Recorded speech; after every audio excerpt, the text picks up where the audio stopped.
কখনো কি ভেবে দেখেছেন দুনিয়ার সবচেয়ে উঁচু পাহাড়গুলো আল্লাহর আরশের নিচে কত ক্ষুদ্র?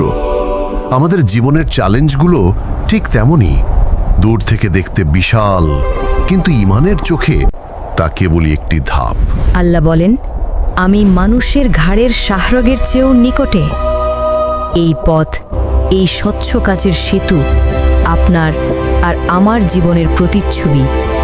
নিচে ভয়, সংশয় আর দুনিয়ার মেঘ, কিন্তু আপনার পা স্থির, কারণ আপনার হৃদয় জানে ভরসা রাখার মালিক কে। যখন আপনি সিজদায় লুকিয়ে পড়েন, তখন আপনি আল্লাহর সবচেয়ে নিকটে চলে যান। এই একটি মুহূর্ত যেখানে আপনি আপনার সমস্ত বোঝা, সমস্ত ভয় মহান রবের কাছে সঁপে দেন, আর বিনিময়ে লাভ করেন প্রশান্তি, এমন প্রশান্তি যা দুনিয়ার কোনো সম্পদ দিতে পারবে না। দেখুন, আপনার এই ছোট্ট ইবাদত, এই স্থির বিশ্বাস মহাবিশ্বের বুকে একটি উজ্জ্বল প্রদীপের মতো জ্বলছে।